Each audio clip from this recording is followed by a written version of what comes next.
saya Suryani Tangdiaga dengan NIM 250401020097. Baik, pada kesempatan ini saya bersama rekan saya. Kami secara berkelompok akan mempresentasikan hasil kerja kelompok kami pada ujian tengah semester pada mata kuliah analisa berorientasi objek. Baik, untuk bagian awal saya akan mempresentasikan tugas hasil kerja kelompok kami dengan judul Sistem Administrasi dan Rekam Medis. Baik, di mana latar belakang klinik ini masih menggunakan sistem administrasi dan rekam medis secara manual atau fisik atau non komputerisasi, di mana seluruh data pasien disimpan dalam bentuk dokumen fisik sehingga mulai dari proses pencatatan, pencarian dan pengolahan data membutuhkan waktu yang cukup lama, di mana akan mengakibatkan kondisi ini sangat berpotensi menimbulkan keterlambatan pelayanan serta risiko kehilangan data. Kemudian ada analisis permasalahan. Permasalahan yang kami temukan kali ini ada 5. Yang pertama, pendaftaran pasien masih dilakukan secara manual atau secara fisik atau non komputerisasi. Yang kedua, data rekam medis disimpan dalam arsip kertas. Jadi data perekaman medis dari pasien itu penyimpanannya masih dalam bentuk kertas untuk pengarsipannya. Kemudian yang ketiga, pencarian data pasien membutuhkan waktu yang lama.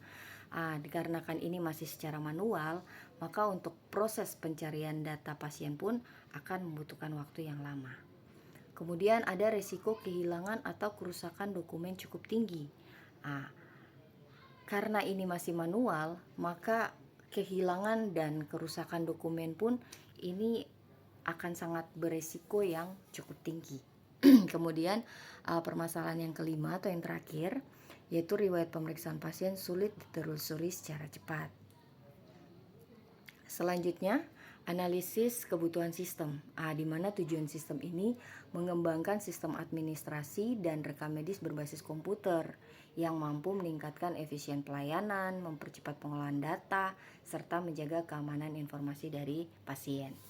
Nah, kebutuhan utama ini ada 5.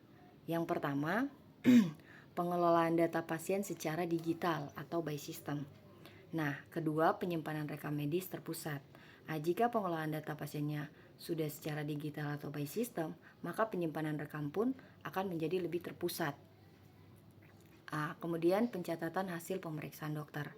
Ini juga hasil pemeriksaan dari dokter ataupun diagnosa dokter pun akan dicatat secara digital.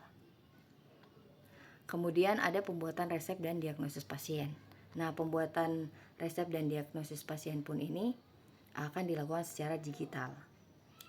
Kemudian yang terakhir, pencarian data pasien secara tepat dan akurat.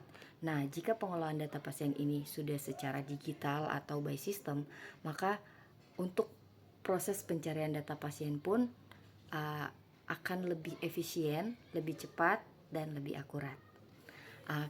Baik, terima kasih presentasi saya.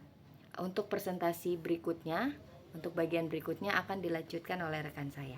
Terima kasih, selamat pagi. Baik, selanjutnya saya ambil alih. Saya akan menjelaskan soal flowchart. Diagram menggambarkan proses pelayanan yang sedang berjalan, dimulai dari pendaftaran pasien, pemeriksaan oleh dokter, pemberian diagnosis dan resep, hingga penyimpanan rekam medis secara manual oleh bagian administrasi. Pertama, pendaftaran pasien, lalu pemeriksaan oleh dokter, kemudian diagnosis dan resep, terakhir penyimpanan rekam medis atau manual.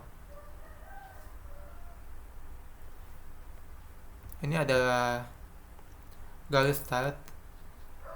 Pertama, pasien akan daftar ulang, lalu akan dicek apakah sudah punya kartu. Jika belum punya, maka pasien tersebut haruslah melakukan pendaftaran untuk mendapatkan kartu, baru bisa lanjut ke tahap berikutnya. Setelah pasien menunggu, dokter melakukan pemeriksaan dan resep. Kemudian pemeriksaan dan resep itu catatannya akan disimpan. Selesai. Ini adalah use case diagram dan activity diagram untuk perancangan sistem.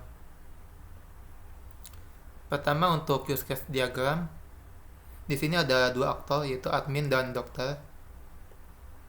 Admin di sini melakukan action, yaitu mencari data.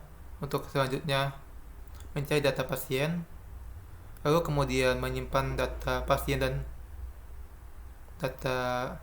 menyimpan data pasien. Untuk dokter itu sendiri, dokter menyimpan data rekam medis dan mencari data rekam medis. Use case diagram menunjukkan interaksi antara dokter, pasien, admin, dengan sistem. Lalu selanjutnya ada activity diagram. Pada activity yang pertama yaitu activity untuk mencari data pasien. Lalu kemudian activity untuk menyimpan data pasien. Selanjutnya activity untuk menyimpan rekam medis. Dan terakhir untuk mencari rekam medis. Kesimpulan. Berdasarkan hasil analisis, sistem administrasi dan rekam medis yang masih manual memiliki beberapa keterbatasan dalam pengelolaan data dan pelayanan pasien. Sistem yang diusulkan dapat membantu digitalisasi data pasien, mempercepat proses administrasi, mempermudah pencarian rekam medis, serta meningkatkan efektivitas pelayanan di klinik X. Digitalisasi data pasien, proses administrasi lebih cepat, pencarian rekam medis mudah, pelayanan lebih efektif. Itu saja yang bisa kami sampaikan. Kurang lebihnya mohon maaf. Wassalamualaikum.